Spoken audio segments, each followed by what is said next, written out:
All villains in Spider-Man No Way Home. Spider-Man No Way Home trailer has taken the world by storm, garnering 35 million views in the first 14 hours just on Twitter alone. That's not to mention the flood of support on both Sony and Marvel's YouTube channels. But while a myriad of villains have been set up and hinted at and take center stage, and a Tom Holland's third solo outing, which is the most likely to be principal and antagonists, and many of which are the rumored villains, would be better utilized in the shadows, running nefarious schemes in the dark and pulling the strings from behind the curtain. Marvel Multiverse. Well, stick with us, watchers of the Marvel Multiverse, as we break down as many of the 9 possible villains that could show up at some point in the film. Many of these characters would likely be reserved to cameo appearances or future setups so as not to overclutter the film, but their rumored appearances most likely garner interest before we get started. It's interesting to note the majority of these characters are already established from other franchises. This allows them to be included complete with previously developed backstories and agendas. One of the principal plagues that ravages Spider-Man properties is the overabundance of villains, with Spider-Man 3 and The Amazing Spider-Man, two of the biggest offenders. However, those films had to take on the task of introducing and developing brand new villains over the course of just one film.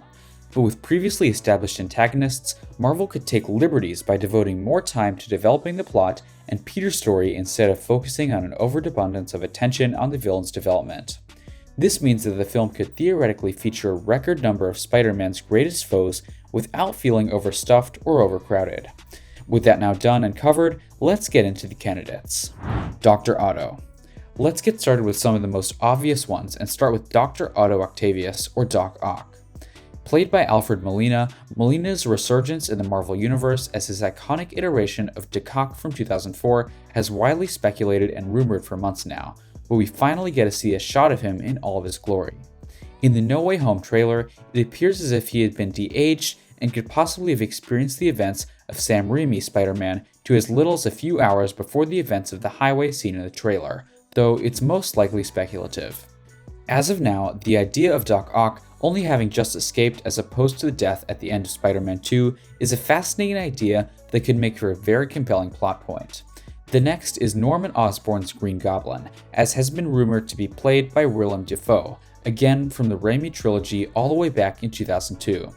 Willem Dafoe has notoriously been dismissive of the topic, and in recent interviews he's been asked on multiple occasions about his involvement in the film, to which he is consistently shifty, giving half answers and genuinely arousing suspicion from diehard fans. If Doc is missing his return, then it's not unreasonable to believe that Green Goblin may as well with the inclusion of Pumpkin Bomb that looks torn straight out of the Raimi films in the trailer. His involvement has been all but confirmed, going further with the Raimi villains. It has also been rumored that Thomas Hayden Church may reprise his role as the Sandman from the third Raimi entry. Many fans have even pointed to a segment in the trailer where they believe that the Sandman is protecting Peter Parker from Electrode's blast, although others have pointed out that this could simply be the lightning blast onto the ground, causing the mild eruption. Sandman. Sandman appearing in the film has least amount of evidence, and the most speculation of the Raimi-era villains has widely been regarded as pure speculative conjecture as of right now. Not hearing very many rumors at all about Saying Man's potential involvement, villains from Mark Webb's Amazing Spider-Man duology have also been rumored to make an appearance with Jamie Foxx.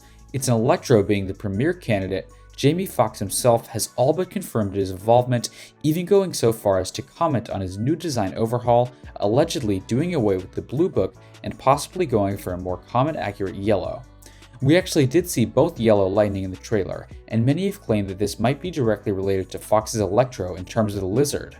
We actually provided a video on his appearance earlier today. Many fans believe that they spotted him in one scene, with many industry insiders on Twitter actually claiming that the lizard will actually appear in No Way Home and will be a key member of the Sinister Six. Although this is not as widely publicized as the return of Alfred Molina's Doc or Willem Dafoe's Green Goblin. It's also important to remember that Tom Holland's own Spider-Man has his own share of potential antagonists that could arise to foil the web slinger, or in this case, web slingers, Adrian Toomes. Vulture is still alive and well, as is the Scorpion, who now has a functionally formed vendetta against the webhead from the events of the Spider-Man Homecoming. While many have hoped for the appearance of the likes of Kraven the Hunter to appear in No Way Home to hunt down Tom Holland's Spider-Man if he is included, then he would be the only newcomer of his crew, and thus would require most of the screen time. But with the inclusion of so many villains already, it makes more sense to save Kraven for a future outing at some point down the line. The final villain that we'll be mentioning is one that may or may not have appeared in the MCU. Thus far, one of Spider-Man's premier villains, Dimitri, smeared Akov, aka the Chameleon, who has made his first debut appearance as far back as 1963. Dimitri. In Spider-Man Far From Home, we are introduced to a seemingly innocuous bus driver played by Nooney Makar.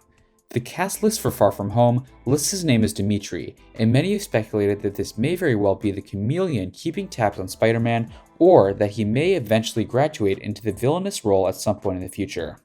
If the Chameleon is included in No Way Home, then it makes the most sense that he would operate in the shadows, with his own objective and likely with a late-stage reveal at the revelation of his inclusion, and could even be very simple at the end of the film, or even in a post-credit scene. As we learned that a character who has Peter trusted and known throughout the course of the film has actually been the Chameleon in disguise. Perhaps the Chameleon is being set up to be one of the primary antagonists of Spider-Man, or for reporting to some operative in the shadows. Again, this is just us having fun with the possibilities and toying around with some of our favorite ideas. If the Chameleon makes an appearance, it would likely be one of the smallest roles in the film, and would most likely serve to set up a future project, but this is simply conjecture at this point in time. Tom Hardy. Other fun candidates that would be fascinating to see but have little evidence to suggest their inclusion could be Tom Hardy's Venom or Vincent D'Onofrio's into Kingpin, who is not only a Daredevil villain but is also a premier Spider-Man villain as well. With an offer that he was allegedly surprising the role in the Hawkeye series, it would be interesting to see him come to the blows with Matt Murdock once again if either of them are included in No Way Home. Daredevil's appearance has also been widely speculated, and there is some evidence to suggest that he may appear, though likely just in his Matthew Murdock identity, and not as Daredevil himself. There is a figure in a white shirt and tie that many have speculated could in fact be Matt Murdock, offering his legal services to Spider-Man and Charlie Cox. They had to cancel a series of fan panels rather than abruptly amidst No Way Home reshoots. It could be fun to see him make a reappearance, even if he doesn't don on the Crimson Horns, and only exists in the legal field for the duration of the movie. But anyway, my friends, what do you think of the trailer? What villains would you like to see Tom Holland's Spider-Man face off against in his third solo outing? And is there anyone that we missed that might make an appearance? If so, be sure to let us know in the comments. This brings us to the end of our video. I hope you enjoyed it. Hit like if you did, and do not forget to subscribe to our channel so that you don't miss any of our videos in the future. Remember to comment and share. Also, leave your comments down below in the comments section. Also, watch the 2 videos that are on your screen because I'm sure you'll love them. With that, I will see you in the next video.